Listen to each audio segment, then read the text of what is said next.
Hello and welcome to this video for EDUCAS GCSE Food Preparation and Nutrition in Year 11. So students generally choose food, and already have done if they're in Year 11, because they enjoy cooking at school, they enjoy possibly cooking at home, and they enjoy the practical aspect to the lesson within their timetable at school. It does lead to a range of careers, and you'll be surprised at the range of career options there are for university courses which relate to food, but it also does give students the confidence to apply for part-time work in the restaurant and retail industry once they reach the age of 16. Practical lessons are held each fortnight, and we use our double lesson of 2 hours. But I would ask that if students could organise their ingredients ahead of the lesson, read things like the recipe card, because the recipe card is really important in terms of the instructions and know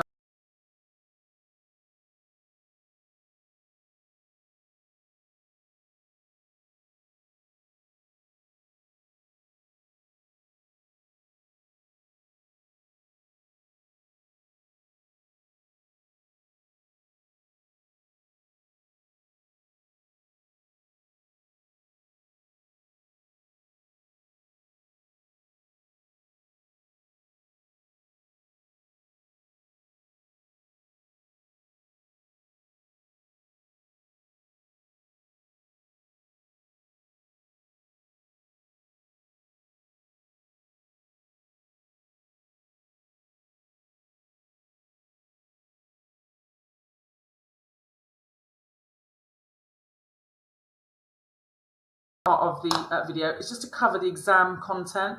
There are 6 main content areas that cover food commodities. So as you can see here, these are the food commodities listed, but for each of the food commodity, they have to know the value of the commodity, its features, its characteristics, how it behaves when cooked or treated with heat or manipulated in terms of kneading.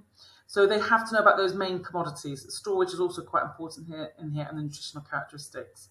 In terms of the principles of nutrition, they have to know about the specific functions of each nutrient, the main sources, typically with the macro, the larger nutrients, how much is expected per day in terms of intake, and the consequences of consuming too much or too little of the nutrient, and also then the complementary actions of the nutrients, how groups of nutrients behave together to improve their nutritional benefits within the body.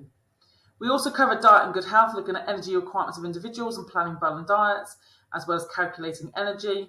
The science of food will come in to look at the effect of cooking on food and food spoilage, where food comes from, and cooking and food preparation. So in terms of assessment, in Year 11, we have the 2 mock exams within school, but we will also have the non-examined assessment. This is now 50% of the final grade, and we refer to it as Component 2. It's internally assessed but externally moderated by the exam board. Assessment 1 is the Food Investigation Assessment. This is 15 hours and takes the principle of a food science investigation. And Assessment 2 is the Food Preparation Assessment. This is around about 12 hours and 35% of the final mark.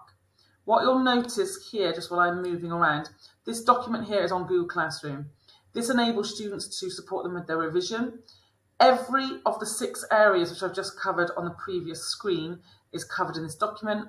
I've linked it to where the textbook and the revision guide highlights that key information, as well as Seneca and GCSE pod links. All students have access to this book online, and the login details are on Google Classroom. All students were issued through the library this revision guide in terms of food preparation and nutrition. The other revision guide will be available soon for you to purchase to support student revision at home. So I just alluded to the actual assessment in school in terms of the 2 mock exams, the non-examined assessment, but that didn't really highlight the fact that the students have an exam at the end of Year 11. This is a 1 hour, 45-minute exam based on questions based on stimulus material, where there's a food label, where there's images of a process of food making, and a range of questions to assess knowledge of food preparation. This will cover the whole key content of the 6 areas outlined previously. The non-examined assessment is Component 2. This is half of the final grade. Assessment 1, the Food Investigation Assessment, which takes the principle of food science experiment, is 15%. We start this in September. Assessment 2 is the Food Preparation Assessment. This is 35% of the final grade. It's released by the exam board in November, and we will start it in later November, December.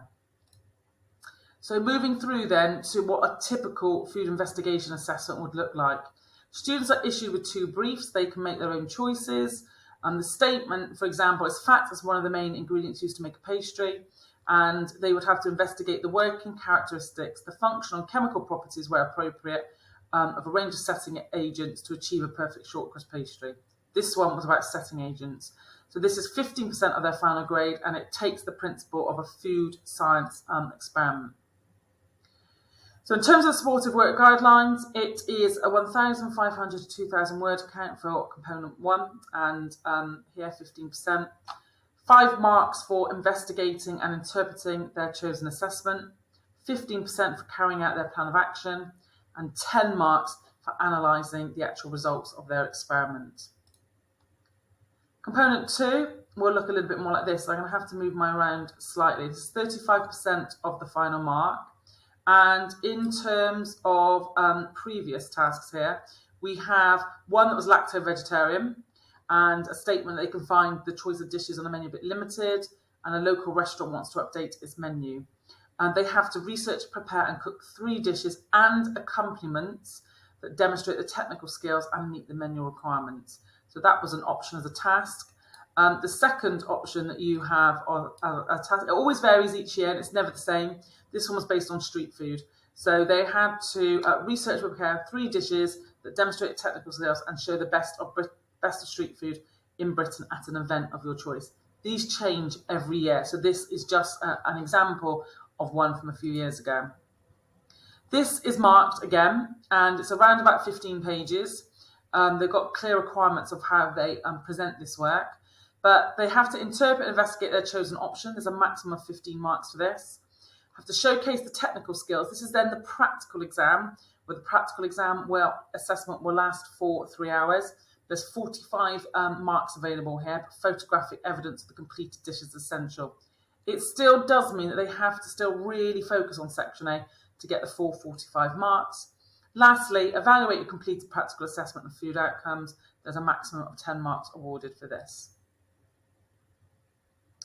So just to say, for the component 2, the practical exam, which I just showed you an example of the path of lacto and street food, it's a recommended 12 hours. It has to have 1 mandatory practical session of no more than 3 hours, and all 3 dishes and accompaniments must be prepared, cooked and presented within this 3-hour session.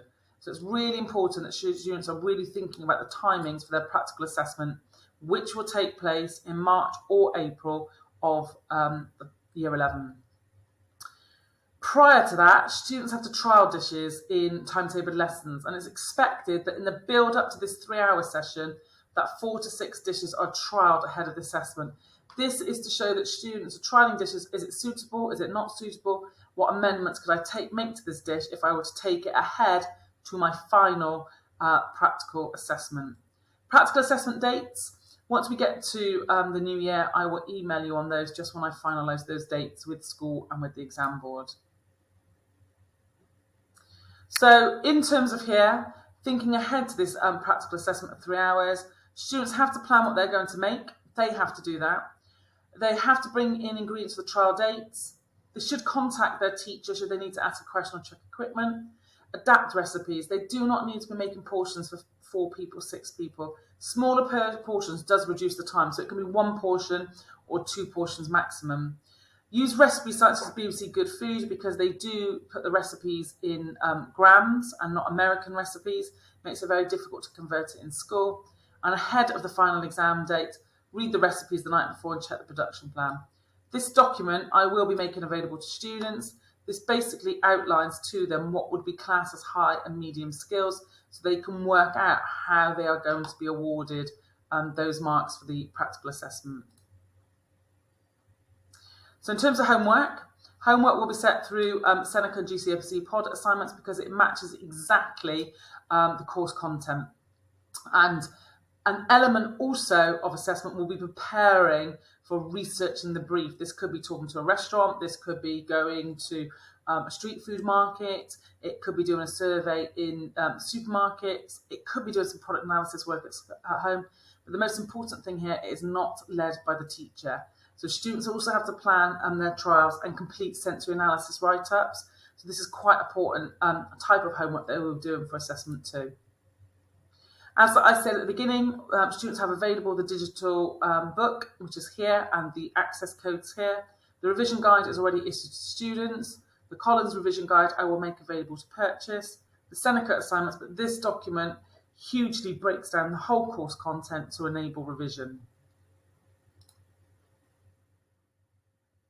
So if you need any further details, please do contact me at school. You've got the exam board web address here. And lastly, I think I've got this on the last screen. This will just highlight, this was the street food brief, but it's really making students think about their portions, their presenting, what they might be making. And most of this related to a street food assignment a few years ago in terms of that task. But please do contact me should you wish to discuss anything further. Thank you.